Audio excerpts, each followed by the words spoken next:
함께 은혜 받으신 하나님 말씀은 신약성경 고린도전서 1장 4절로 10절 말씀입니다. 한 절씩 번갈아가며 읽겠습니다.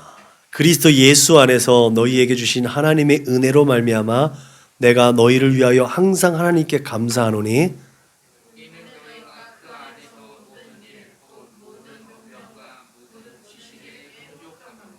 그리스도의 증거가 너희 중에 견고하게 되어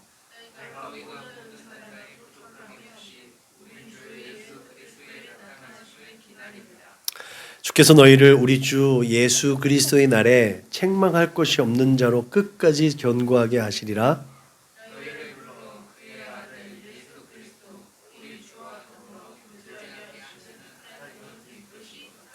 형제들아, 내가 우리 주 예수 그리스도의 이름으로 너희를 권하노니 모두가 같은 말을 하고 너희 가운데 분쟁이 없이 같은 마음과 같은 뜻으로 온전히 합하라. 아멘. 제가 하나님의 뜻은 그 하나님의 위대하시고 하나님의 참 거룩하신 뜻 하나를 정한다 그러면 하나 되어지는 것.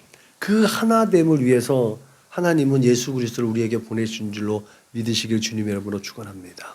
하나님과 우리를 하나 되게 하여 주셔서 온 열방 가운데 온 열방이 하나님과 하나 되게 하시는 하나님의 거룩하신 뜻, 그것이 우리가 하나님의 영광이라는 목적과 비전을 향해 나가는데 그것이 항상 동기부여가 되어야 될 줄로 믿으시길 바랍니다. 그래서 우리가 늘 새로운 피조물로 빚어졌는데 우리에게 화목하게 하는 직분을 주신 이유가 또 여기에 있는 줄로 믿으시길 주님의 이름으로 축복합니다.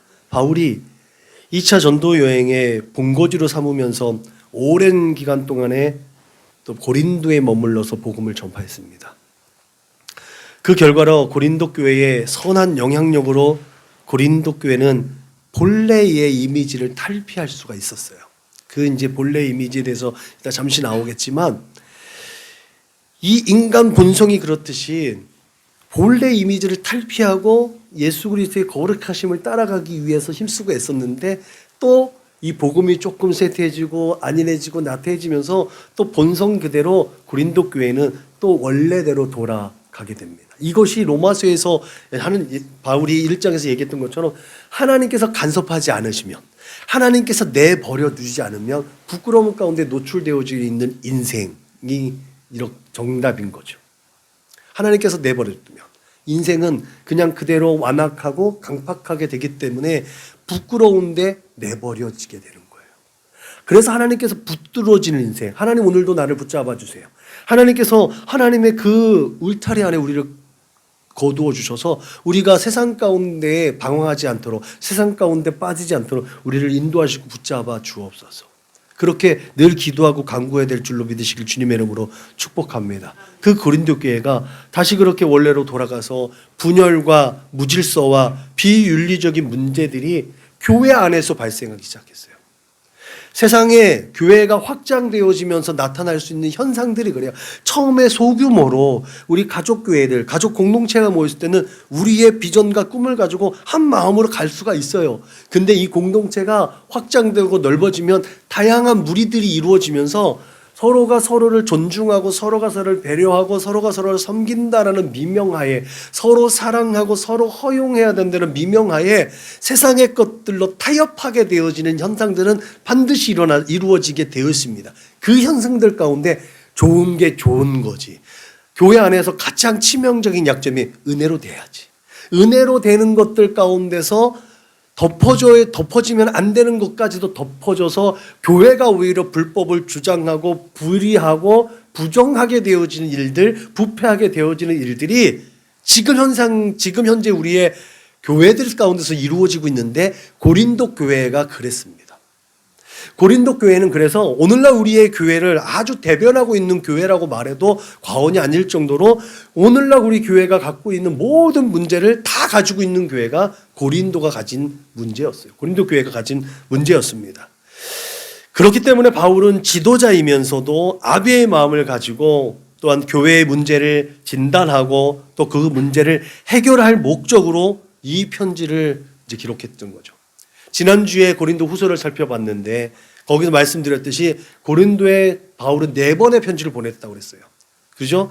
고린도 전서는 첫 번째 편지를 보냈는데 이 첫 번째 편지에 대해서 오해가 있어서 또 문제가 있어서 또 질문이 있어서 그 질문에 대해서 오해를 풀어주기 위해서 또 변증하기 위해서 쓴 편지가 고린도 전서입니다.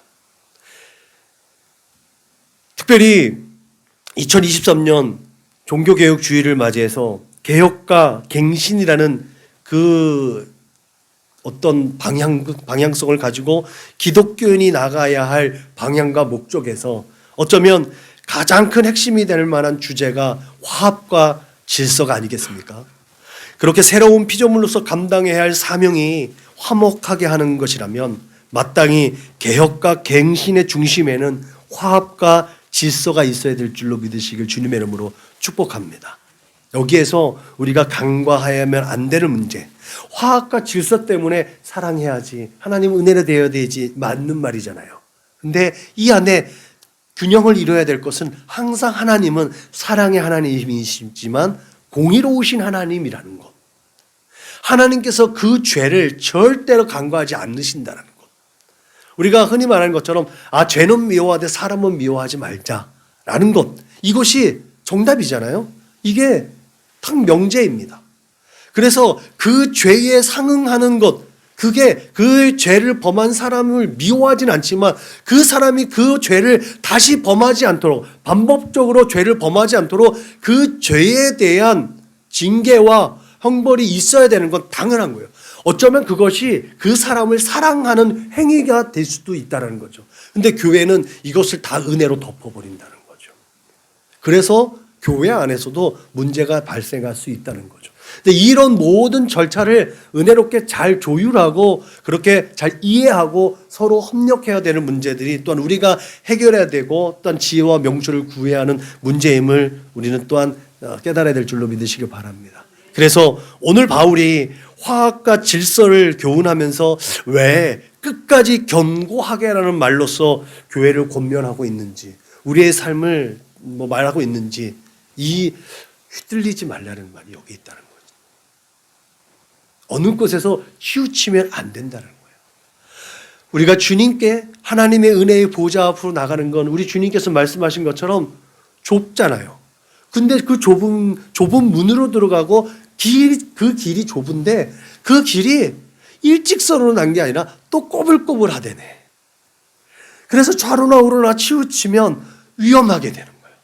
좁은 문으로 들어가고 좁은 길로 가고 좁고 협착한 그 길을, 꾸불꾸불한 그 길을 온전히 걸어가기 위해선 정신을 바짝 차고 깨어서 끝까지 견고하게 하나님 우리 주 예수 그리스도의 거룩하심을 붙잡고 하나님의 은혜의 보좌 앞으로 나아갈 수 있어야 될 줄로 믿으시길 주님의 이름으로 축복합니다. 먼저 바울의 고린도 사역의 참 의미를 들여다보면 바울이 왜 화합과 질서를 교훈했는지 보다 더 분명한 이유를 찾아볼 수가 있습니다. 고린도는 또 지정학적으로 굉장히 중요한 위치에 있었습니다. 고대 그리스의 대표적인 도시였고 아주 명성을 얻었던 또 고대 도시입니다. 그만큼 오래됐다는 도시죠. 그렇지만 많은 사람들에게 참 고린도스럽다라는 이 별칭을 얻을 만큼 좀 불명예스러운 도시이기도 했습니다. 왜냐하면 그 지정학적 특성으로 경제적이고 정략적으로 또한 전략적으로 군사적으로 상당히 중요한 위치에 있었기 때문에 경제적으로도 부유했어요. 그리고 군사적으로도 참 강했다고 그럴까요? 많은 것들을 소통할 수 있는, 유연할 수 있는 그런 안정된 기반을 갖추고 있었습니다. 뭔가 풍요롭고 부유하고 안정되면 분명히 나태하고 안일해질 수가 있다는 거죠. 그렇기 때문에 일찍부터 성적인 타락 문제를 가지고 있었어요. 바울이 복음을 전파하던 그 1세기에 고린도는 그만큼 또 경제적인 요충지로 무역이 발달했었습니다. 그런 로마 제국의 행정적인 중심적 역할을 감당하는 도시로서도 감당했기 때문에 그런 조금 음란하고 태폐적인 것들이 굉장히 만연되어져 있었고 다른 지역의 많은 우상들이 그런 음란한 행위들이 제의적인 것들에 많이 반영되어져 있었기 때문에 우상을 숭배하는 자들의 그런 행위들이 그냥 도시 곳곳에 펼쳐져 있었습니다. 그렇게 갖가지 신전들이 들어섰고 옛 습관과 같이 매춘 사업들이 그 신전에서부터 극성했었고, 그렇게 해도 양심에 꺼리끼지 않는, 부끄러움이 없는 그런 행태들이 고린도에 만연되어져 있었다는 거죠.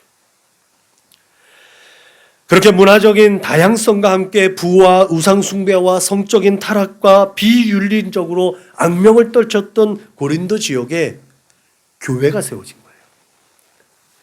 정말 장마철에 정말 그 쓰레기 넘치는 또랑물처럼 흘러나는 그 엄청난 하천에 그 더러운 물들이 흘러가는 그 속에서 샘물이 쏟아나는 것처럼 교회는 그 대표적이고 우상숭배에 만연됐던 고린도에 샘물과 같이 세워지고 영향력을 발휘하기 시작했습니다.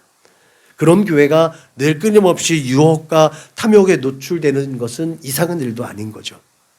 모든 사람들이 다 그 비윤리적이고 비도덕적이고 그 성적인 것에 다 노출되어져 있기 때문에 그것은 죄라고 생각하지 않는 것, 부끄럽다고 생각하지 않는 것이었기 때문에 왜 별일 아닌 것 같고 너희들 왜 그렇게 히스테리적인 반응을 보이는 거야? 라고 생각할 수 있는 시대였거든요.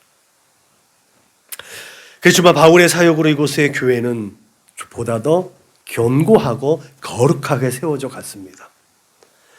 바울의 두 번째 전도 여행은 우리가 잘 알듯이 바울에게 있어서는 첫 번째 전도 여행이기도 했습니다. 단독 사역이 시작된 거잖아요. 그렇기 때문에 그가 첫 번째 사역 가운데서 바나바와 이제 헤어지고 나서 첫 번째 사역지를 계속해서 다져지고 가면서 나름대로 좀 조금 성공적인 가도를 가고 있는 그런 안정된 사역 가운데 이렇게 해도 되겠구나라는 성공 가도를 달리다가 우리가 아는 것처럼 아테네에서 직격탄을 맞잖아요. 실패의 승자를 맞게 되잖아요. 그리고 고린도로 좌절감을 맛보고 갔는데 거기서 만난 브리스길라와 아굴라도 로마에 잘 버티고 잘 생활적 기반을 가지고 있다가 쫓겨나온 사람들 아니겠습니까? 그런 동병상련 가지고 있는 그 사람들끼리 모여서 함께 자비랑하면서 천막 만드는 사역하면서 고린도에서 안정되게 또 사역에 다시 에너지를 받고 다시 안정된 구출, 다시 한번 몸을 추스려서 예수 그리스도의 복음이 얼마나 가치 있는지, 하늘나라 복음이 얼마나 귀한 것인지를 전하는, 그래서 그곳에서 1년 반 동안 사역하는 것이 얼마나 값지고 복된 것인지 사도 바울은 정말 뿌듯했던 사역이 바로 고린도 사역이었습니다. 그 진짜 복된 사역이었거든요. 그런 바울의 고린도 사역은 짧지만 정확하게 그 사도행전 18장에서 우리가 찾아볼 수 있는 것처럼 그 아픔과 슬픔 가운데서 다시 회복된 그의 사역이 우리에게 보여지고 있는 거죠. 우리가 사역을 하면서 복음을 전하다가도 바울이 얘기했던 것처럼 너희가 선을 행하다가 낙심하지 말지니라는 것은 그래서 사도 바울에게 있어서는 경험적인 교훈이라는 거죠. 얼마나 낙심할 수 있었고 얼마나 절망할 이 귀한 복음을 정말 내가 가지고 있는 모든 것들을 다 배설물로 버릴 수 있고 그 모든 것도 다 참게 여길 만큼 이 복음은 값진 것인데 이 복음을 받아들이지 않는다고? 이것이 내가 슬퍼의 쓴자를 맛볼 수 있다고? 라고 한 데서 왔었던 낙심과 절망들, 근데 이후에 고린도 사역을 통해서 그것이 회복되어져서 낙심할 필요가 없구나, 절망할 필요가 없구나. 제가 봤을 때 이러면서 그 많은 고린도후서에서 얘기했던 것처럼 그 몇 번의 죽을 고비를 넘어가면서 그런 위기와 그런 도전들 앞에서도 담담하게 그 모든 것들을 다 견딜 수 있는 거예요. 죽게 되면 죽는 거고, 이게 예수 그리스도의 복음이 얼마나 귀한지를 다시 한번 깨닫겠는데, 낙심하고 절망할 수도 있어. 근데 그럴 필요가 없어. 선을 행하는 일에는 하나님께서 능력 주셔서 그 모든 것들을 다 감당할 수 있는 거야 라고 사도 바울이 우리에게 말하고 있는 것 같습니다. 여러분, 그렇게 그는 1년 6개월 동안 고린도에 머물면서 하나님의 말씀을 힘있게 가르쳤습니다. 이전에 낙심했던 것, 절망했던 것, 그거 다 버리고 다시 이것만이 정답이다. 이것만이 내가 하나님께 부여받은 사명이라는 것을 깨닫고 앞으로 전진해 나갔습니다. 여러분, 바울이 안정된 삶을, 그 터전을 잃어버렸던 그런 브루스길라와 아굴라와 함께 서로 낙심하고 좌절하고 서로 그냥 울면서 신세한탄할 수도 있었는데 그렇지 않았다는 것을 우리는 주목해서 볼 필요가 있다는 거죠. 오늘을 우리가 살아갈 때 우리의 기도와 간과 꿈과 소원과 비전들, 우리가 하는 말이 있잖아요. 하나님께서 내 마음 가운데 기쁘신 뜻을 주셔서 그 소원을 가지고 하나님 앞에 간구했는데 그 소원이 이루어졌는데 왜 이렇게 힘들어요? 아니었나요? 아닌가요? 그렇게 좌절하고 근심하고 걱정하고 낙심하고 절망할 수도 있다라는 거예요.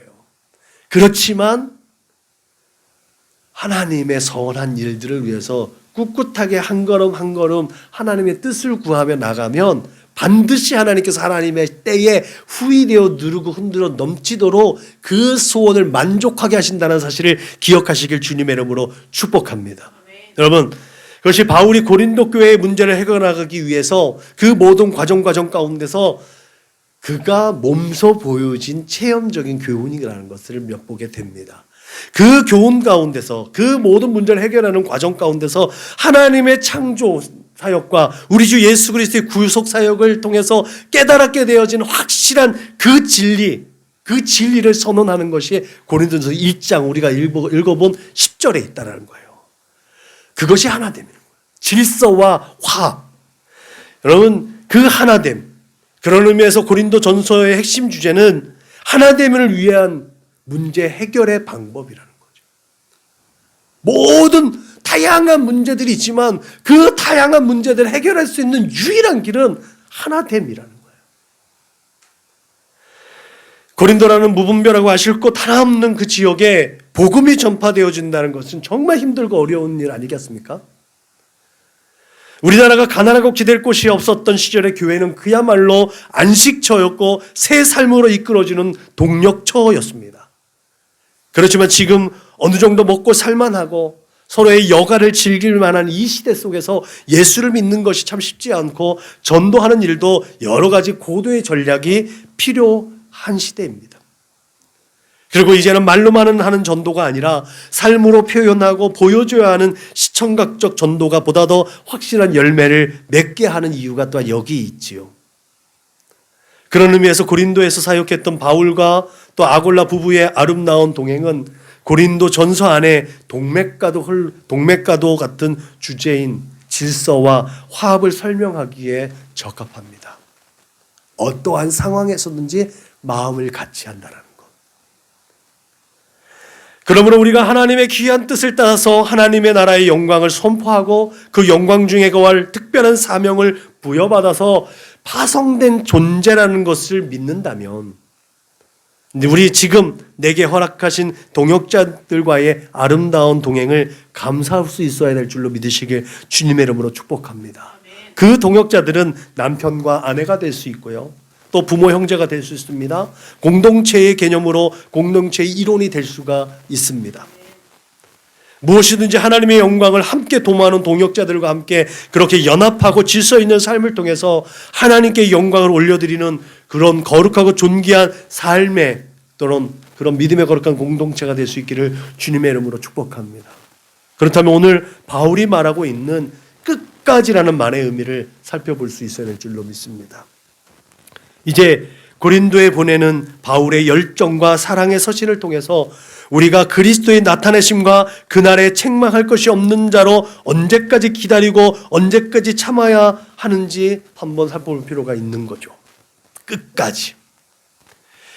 여러분, 우리가 언제까지 기다려야 되고 언제까지 기도해야 되는가? 끝까지입니다. 끝까지. 안 되면 될 때까지. 오늘 바울이 말하고 있는 이 끝까지라는 이 말은요, 정말 끝을 의미하진 않았습니다. 헬라어로 태할 때 이 텔로스라는 말을 사용하는데요. 이 텔로스는요, 그냥 진짜 마침이 아니에요. 마침표가 아닙니다. 어느 과정이 있으면 한 단계 있잖아요. 이 단계 가운데서 이 단계를 넘어가게 하는 그 순간, 마지막 그 순간이 텔로스라는 말을 씁니다. 그렇다면 여러분, 이 한 단계가 맞춰진 후에 다음 단계가 시작되어지는 하나의 포인트가 되는 거잖아요. 그런데 이 텔로스라는 말이 또 어떠한 활용에 있어서 복합적으로 성취라는 뜻, 완성이라는 뜻이 있잖아요. 한 단계를 마친 것이 이거 한 단계를 성취한 거잖아요. 한 단계를 완성했잖아요. 이런 뜻이 복합적으로 어우러져서 이것이 이제 끝 단계, 이제 맞춰졌다는 의미가 그 안에 부여가 되어졌다는 거죠.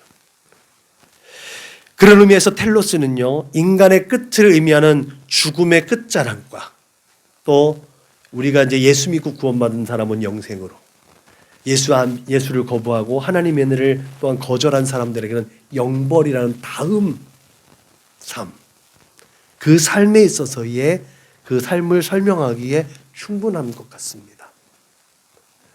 그 죽음의 끝자락과 영생의 길에 들어서는 첫걸음의 그 지점이라는 사실을 우리는 분명히 기억할 수 있기를 바랍니다. 그 끝까지. 이 끝까지는 그래서 내 목숨이 다하는 그때까지라고도 말할 수 있는 거죠. 우리가 복음을 얼마나 가치 있게, 복음을 얼마나 수호할 수 있는가? 우리의 목숨을 다할 때까지. 사도 바울이 그래서 그런 거 아니겠습니까? 나의 생명, 나의 달려갈 길과 나의 생명이 다하는 그때까지. 사지인 줄 알면서도 들어가는 거 아니겠습니까? 여러분, 그래서 바울이 끝까지 견고하게라고 했을 때 그 끝은 육신의 장막을 벗어던지는 그날을 의미함과 동시에 우리 주님의 재림의 날, 어떤 인간 역사의 종말이자 천국의 삶의 시작이라는 그 경계선에서의 그때를 의미하는 줄로 믿으시기 바랍니다. 많은 사람들이 습관이라는 것이 무섭다고 하지요. 정말 습관은 무서운 것입니다. 제가 아주 많이 사용하는 서양 격언이잖아요. 그죠? 우리가 생각의 씨앗을 뿌리면 행동의 열매를 얻게 되고, 행동의 씨앗을 뿌리면 습관의 열매를 얻는다. 습관의 씨앗은 성품을 얻게 하고, 성품은 우리의 운명을 결정짓는다. 제가 가끔 소개하는 거예요. 이렇게 습관은 행동의 씨앗으로 성품을 얻게 하는 매개체가 됩니다. 그리고 이 습관은 그 사람의 가치관을 반영하게 되는데 중요한 의미를 주죠. 왜냐하면 습관은 생각의 표현이 되는 행동이 반복되어지기 때문에 그렇습니다. 그 결과는 긍정적이고 부정적으로 큰 차이를 만들어냅니다. 긍정적인 습관을 가질 것이냐, 부정적인 습관을 가질 것이냐. 그래서 세계적인 성공학 연구자인 나폴레옹 힐은 이렇게 말하죠. 생각은 정신의 길을 만드는 데 사용하는 도구이며 집중력은 그 도구를 잡는 손이다. 그리고 습관은 정신의 길이 그려진 지도 혹은 청사진이다. 생각이 실현되려면 습관을 통해 그 생각이 어떤 형태로 드러날 때까지 그 생각을 의식적으로 품고 있어야 한다라고 정의하고 있습니다. 그만큼 우리의 생각과 우리의 습관은 중요하다는 거죠. 지금까지 내가 살아오는 삶에 어떤 삶을 표현하고 어떤 삶을 선택하는 이 모든 과정도요, 결국은 내가 여태까지 살아왔던 생각과 그 생각에 표현되어졌던 습관에 의한 것이라는 것을 부정할 수 없다는 거죠. 그런 의미에서 복음주의 신학자 중에 제가 되게 존경하는, 얼마 전에 작고하신 존 스터트가 이런 말을 했습니다. 우리의 생활 습관은 우리가 그리스도를 어떤 모습으로 마음속에 그리는지 또 어떻게 믿는지에 달려있다. 그게 기독교인의 삶으로 표현되신다는 거죠.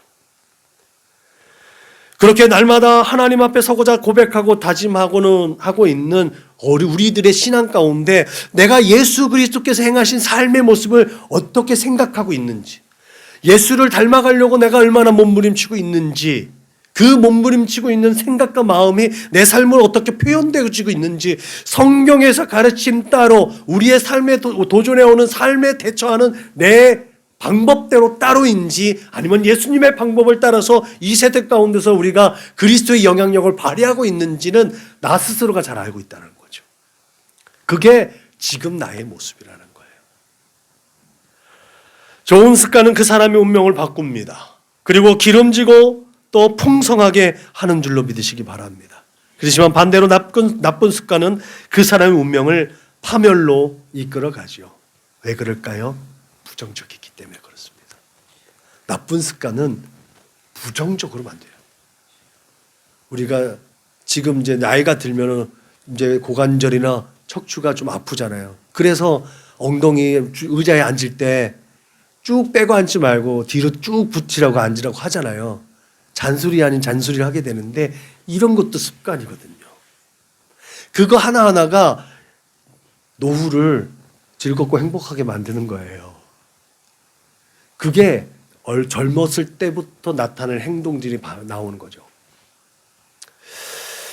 고린도 교회는 이전의 부귀영화를 다시 얻은 후에 오히려 더 끔찍한 탐욕과 부정과 비윤리적인 도시로 타락했습니다. 그렇지만 예수 그리스도의 참 생명이 공급되어지면서 또 변화는 시작되어지기 시작했다는 거죠. 적어도 바울이 사역하는 동안에는 엄청난 변화의 물결이 고린도 안에 일어났었음은 틀림이 없습니다. 이 문제들이 고린도 전서가 첫 번째 보낸 편지에 대한 그 오해 또 어떤 질문을 통한 다시 답변을 보내준다고 하면 첫 번째 편지를 보내줬을 때 고린도 교회 성도들은 그 고린도가 가지고 있었던 문제들 그거에 대해서 진단을 할 수 있었다라는 거예요.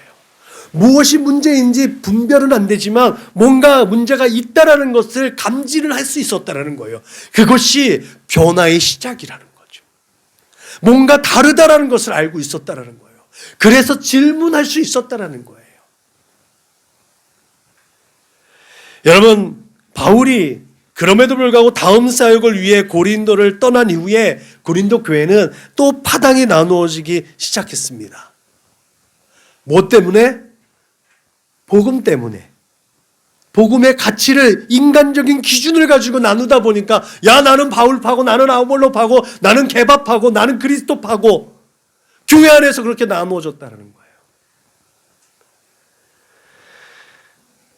여러분 그러나 그렇게 지식과 지혜를 드러내기를 즐겨하고 파당을 나누기를 좋아하고 음행과 법정 다툼과 같은 관습적인 삶으로 교회마저도 위기 가운데 노출되어졌다는 것이기 때문에 우리가 지금까지 얘기했던 것처럼 습관은 굉장히 무섭다는 거예요.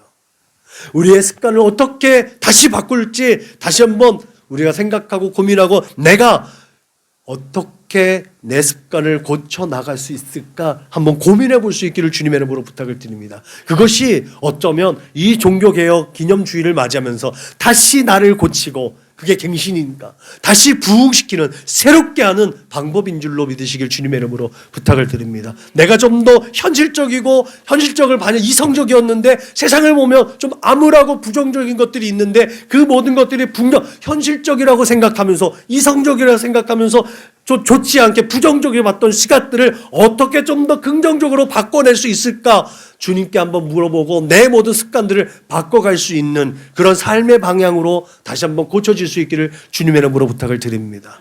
여러분 그러므로 은혜로 주어진 믿음과 영생의 복을 얻은 우리가 예수 그리스도의 나타나심과 그날에 책망할 것이 없는 자로 끝까지 승리할 수 있는 비결은 우리의 믿음을 삶으로 드러내는 거예요. 내 믿음이 정말 예수님께 주신 믿음, 그 믿음의 분량에까지 자라갈 수 있는 건전하고 긍정적인 믿음인가? 나는 믿음이 있는데 세상을 정말 부정적으로 보아서 좀 삐뚤어지게 보여지고 있는 그냥 어쩌면 성전 마당뜰만 밟고 돌아갈 수 있는 습관적으로 교회만 들락날락 할 수 있는 그런 기독교인의 모습은 아닌가? 나 스스로를 진단해 볼 수 있어야 될 줄로 믿으시길 주님의 이름으로 부탁을 드립니다. 이 승리의 비결, 조금 더 긍정적이고 발전적이고 창조적인 삶의 모습으로 바꿀 수 있는 방법은 우리가 알죠. 경건의 모습과 경건의 능력을 갖추는 거예요. 말씀과 기도와 찬송이라는 경건의 삶이 늘 끊임없이 우리 안에 채워져서 어떠한 상황이든지 내 생각과 내 지적인 능력과 이성적이고 세상의 것이 발동되어지는 것이 아니라 그때 다시 무릎 꿇을 수 있고 그때 나의 마음을 채울 수 있는 하나님의 찬송 하나님의 말씀으로 다시 한번 돌아서는 연습과 훈련들이 끊임없이 있어야 될 줄로 믿으시길 주님의 이름으로 부탁을 드립니다. 그것이 아테네에서 실패를 맛보고 좌절하고 낙심하고 근심 가운데 고린도에 왔었다가 다시 회복할 수 있는 바울, 그 바울의 능력이었고 바울의 에너지였음을 믿으시길 바랍니다. 그렇게 세상 끝날에 하나님께 인정받을 수 있는 거룩하고 복된 존재가 될 수 있도록 끊임없이 우리 자신을 쳐서 십자가 앞에 복종시킬 수 있기를 주님의 이름으로 부탁을 드립니다. 더 나아가서 바울은 오늘 고린도 서신을 작성하면서 견고하라고 말씀합니다. 또 뒷부분에 가면 굳게 서라고 말하고 있지요. 이 말씀이 반복되어져서 나옵니다. 고린도 교회가 얼마나 힘들고 어렵고 얼마나 세상의 도전을 맛보고 있는지, 세상에 눈 돌려서 어느 정도 타협하며 살아갈 수 있는 그런 위기에 가운데 있는지 무려 6, 7번에 걸쳐서 야 견고해야 돼, 야 굳게 서 있어야 돼 라고 말하고 있다는 거예요. 자칫 방심하는 순간 옛 습관처럼 과거 하나님과 원수되었던 자의 삶으로 돌아갈 수 있다라는 것을 전제한 명령이 바로 견고하라, 굳게 서라라고 하고 있는 말씀이라는 거죠. 그렇기 때문에 우리가 믿음 생활할 때 견고하게 그 믿음 생활을 해야 될 줄로 믿으시길 바랍니다. 바울이 사용하고 있는 이 견고하게라는 말은 성경에서 제자들이 복음을 전할 때 사용되었습니다. 주께서 함께 역사하심으로 말씀을 확실하게 증거했다라고 할 때 이 확실하게가 견고하게라는 거예요.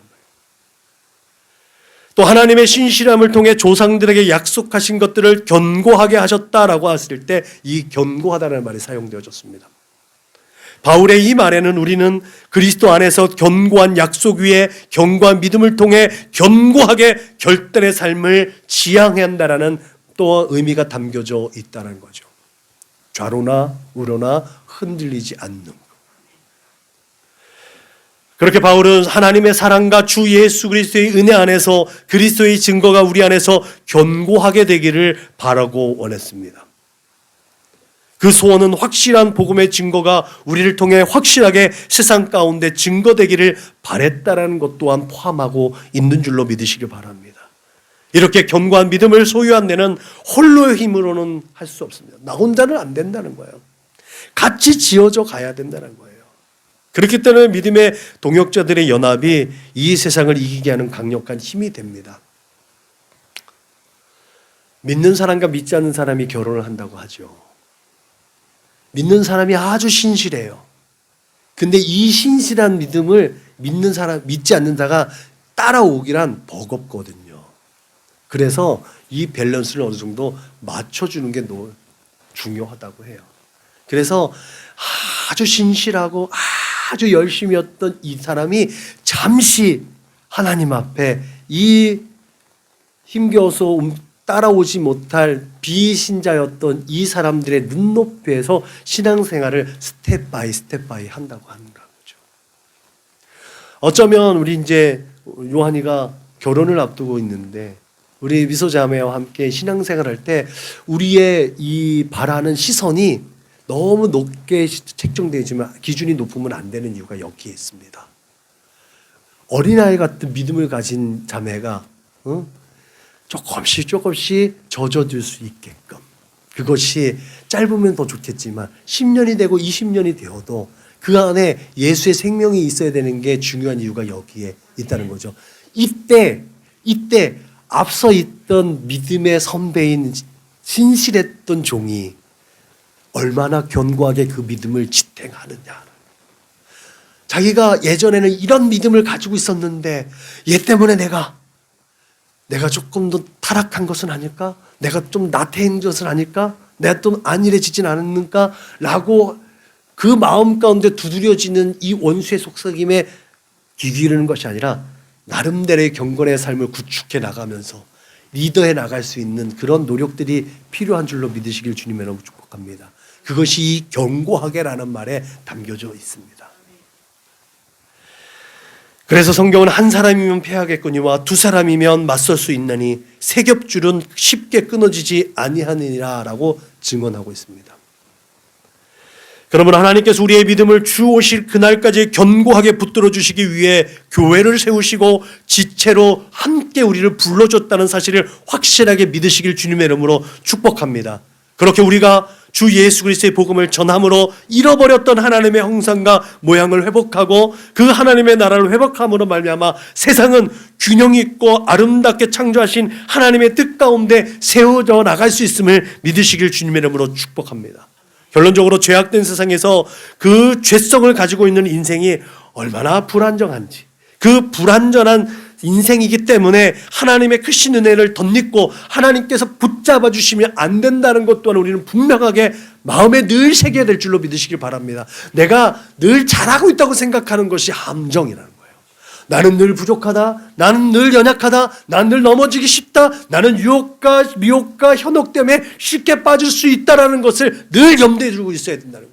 그래서 하나님의 손길이 필요하고, 그래서 예수의 십자가가 늘 필요하다는 것을 늘 하나님 앞에 고백할 수 있기를 주님의 이름으로 부탁을 드립니다. 하루의 일정을 시작할 때 하나님 오늘도 나를 붙잡아 주시지 않으면 난 늘 넘어지기 쉽고 난 늘 시험에 빠질 수 있기 때문에 하나님의 은혜를 구합니다. 예수 그리스도의 십자가를 구합니다. 부족하고 연약해서 잘못된 판단을 할 수 있기 때문에 날마다 은혜로 충만케 하시고 지혜와 명철을 부어주세요. 그렇게 하나님의 뜻 가운데 세워져 가는 인생, 오늘 하루가 될 수 있도록 주님 인도하여 주옵소서. 그렇게 하나님 앞에 고백할 수 있기를 바랍니다.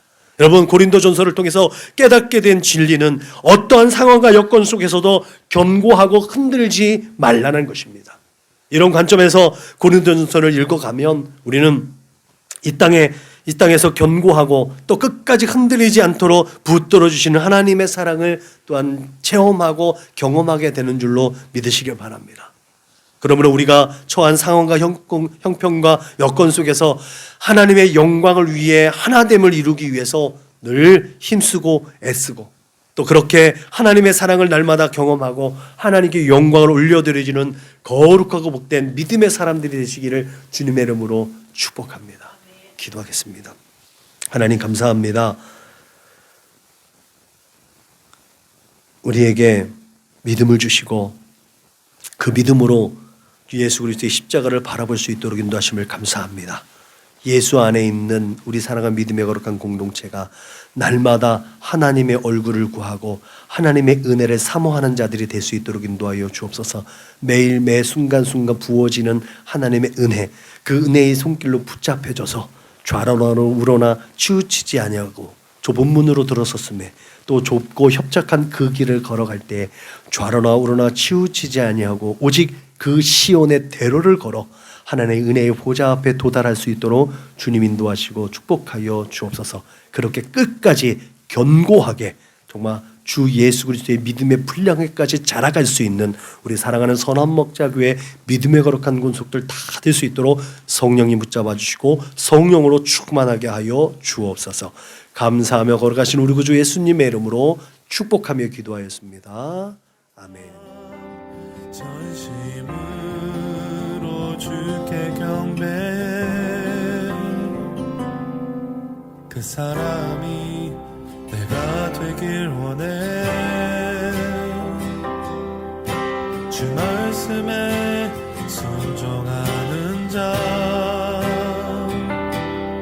한 걸음마다 하나님 말씀